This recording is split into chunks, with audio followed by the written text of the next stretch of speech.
Менің атым Хосе Мухика.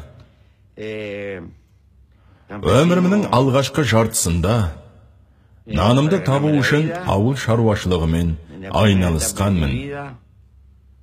Кейіннен қоғам өмірін жақсартуға қатысты өзгерістер үшін күреске бел будым. Ал бүгін мен Уругвайдың президентімін. Бірақ кейін әрбір адам сияқты қара жерде құртқа жем болып, ғайып болам. Мен жанның түңілуін не екенін көрдім. Жаралы боп, жылдар бойы абақтыда қамалғанымда болды. Бірақ бұл өзгерістер үшін күрескен әрбір адамның күнделікті тіршілігі ғой. Бір ғажаппен тіршілігімді жалғастырып келем. Өткеніме қарамастан өмірді жақсы көрем.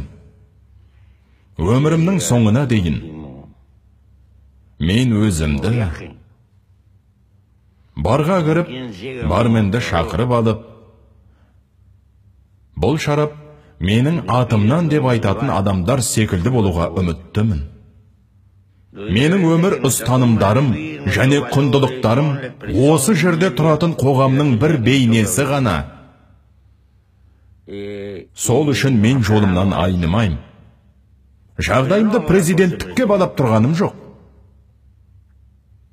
Мен бұл жайлы көп ойландым. 10 жыл абақтыда жалғыздан жалғыз өткіздім. Ой толғауға уақыт жеткілікті болды. Тіпті 7 жыл кітап бетін ашпай өткізгенмін. Сондықтан ойланудан басқа жұмысым болмады. Менің түсінгенім мынау болды. Я қажетсізден аулақ болып, барына базар етіп, шүкіршілікпен бақытты боласыздар. Я болмаса шаруаңыз оңалмайды. Мен кедей бол деп тұрғаным жоқ. Мен ұстанымды болуды жақтаймын. Бірақ біз тұтыну қоғамына ауысқалы бері экономиканың басты міндеті тек өсу ғана екенін білеміз. Өсу болмаса бұл деген зілапат. Біз соншама қажеттіліктерді, пайдасыз сұраныс тудыратын тәсілдерді ойлап таптық. Жанасын сатып алып, ескісін лақтырып, өміріміздің уақытын босқа өткізудеміз. Мен бір зат сатып алсам, немесе сіз бір зат сатып алсаңыз, оған жай ақшамен төлемейсіз. Сіз оған сол ақшаны табуға кеткен уақытпен төлейсіз. Бір айырмашылығы, сіз сол ақшаға өмірді қайта сатып ала алмайсыз, ал өмір шіркін өтіп жатыр. Өміріңді және еркіндігіңді осылай құрту асқан бір топастық. Уругвай шағын ғана ел. Тіпті бізде президенттік ұшақ та жоқ. Оның бізге аса қажеттілігі де жоқ. Біз орнына Франциядан қымбат тікұшақ сатып алдық. Арнайы құралдармен жабдықталған құтқару тікұшағын алыс аймақтарға жетуге оңай болсын деп алдық. Пайдасыз президенттік ұшақтан көрі пайдалы тікұшақ алып, еліміздің қақ ортасына қойып, зардап шеккендерді құтқарып, қажетті медициналық жедел көмек көрсетуге арнаған болатынбыз. Осыған да ақыл керек пе?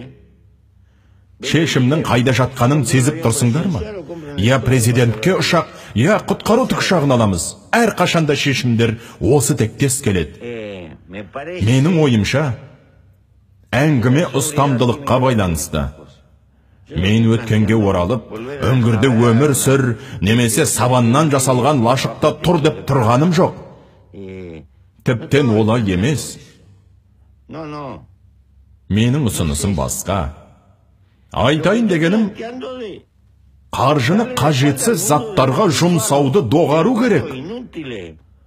Қыруар адамның еңбегін талап ететін зәулім сарайлардан не пайда? Не үшін керек олар? Оның бәрі қомағайлық. Біздер әлде қайда қарапайым өмір сүре аламыз. Орнына қаражатты әрбір адамға және қоғамға пайдасы тиетін маңызды заттарға жұмсау керек. Демократияның нағыз мағынасы осы. Бұл мағынаны саясаткерлер баяғыда жоғалтып алған.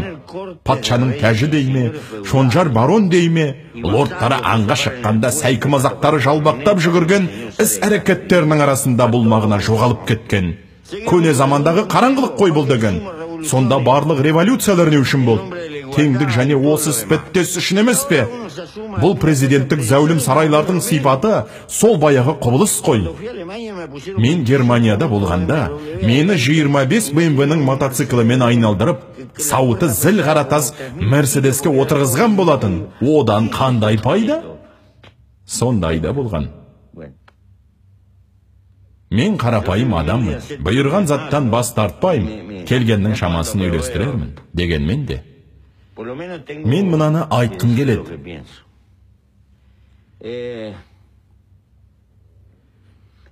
Бізде ресурстар жоқ емес, жеткілікті. Бірақ оны дұрыс пайдалана білетін басшылар аз. Ел тізгінін ұстағандар келесі сайлауды ойлап, кімнің бастық болатыннан басқа шаруасы жоқ. Біз билік үшін күресеміз де. Адамдар туралы, ғаламдық өзекті мәселелер туралы ойламаймыз. Бұл табиғи дағдарыс емес, саяси дағдарыс. Біздің өркениетіміздің даму сатысы жалпы әлемдік келісімді қажет етеді. Бірақ біздер бұны аңғармаймыз да. Шаруамыз тек ұлтараздық пен өзгені басындырудағы құмарлықтан айнымайды. Әсіресе дамыған қуатты елдер бастамасын алып үлгі болу керек. Бұл масқара ғой. Киото хаттамасының қабылданғанына 25 жыл толса да, біз әлі күнге қарапайым шараларды іске асыра алмай келеміз. Бұл масқара. Адам баласы өз-өзін жоюға мүмкіндігі бар жалғыз жануар. Осындай бір дилемма тұр алдымызда. Бірақ мен қателесем деп үміттенем. Адам табиғатының бір ерекшелігі ол жайбарақат өмір сүргенде емес, басынан қайғы қасіретті өткізгенде ғана қорытынды шығарады. Мен сізге қайғының астына бат деп кеңес беріп тұрғаным жоқ.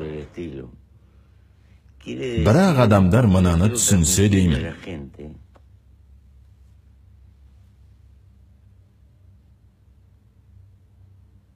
Сіз әр қашан тізеңізден тұра аласыз. Және 1000 мәрте құласаңыз да, ақтық деміңіз қалғанша қайта тұруға тырысуыңыз абзал. Бұл өмірдің ең маңызды сабағы.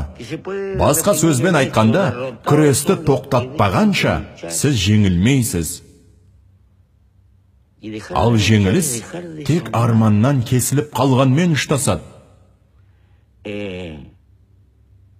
Күресу, армандау, сындардан тайынбай бет-бе-бет тұру, осының бәрі тіршілікке, яки біздің өмірімізге мән мағына береді. Тек наразылықпен өмір сүруге болмайды. Бір өкінішті айналшықтап жүруге де болмайды. Менің көрген азабым әлбетте ұмытыла қоймас. Есімнен ешкім өшіре алмайды. Көрген қасіреттеріңізді ауыздықтап, болашаққа жарқын үмітпен қарағаныңыз жөн. Егерде өз-өзімді аяп жатып алсам, алға қарай бір адымда баса алмай қалам. Мен өмірді алдымда жатқан жолға балайым. Ертеңгі күнақ маңызды. Адамдар айтады, тіптен ақырат. Сен өткеніңді әрдайым есте сақтау керексің, болмаса оны қайталайсың дейді. Мен адамдарды тіптен жақсы білем. Бір тасқа 20 рет сүрінетін жалғыз ғана жануар. Әр ұрпақ өз тәжірибесінің арқасында ғана үйренеді. Басқасына қарамайды. Адамзатты дәріптеп жатқаным жоқ. Өзгенің көргенімен мен не үйренуіме болады? Мен тек өз басымнан өткенмен ғана шыңдалам. Сонымен, мен өмірді осылай көретінім бар. Ешкіммен жауласатын ниетім жоқ.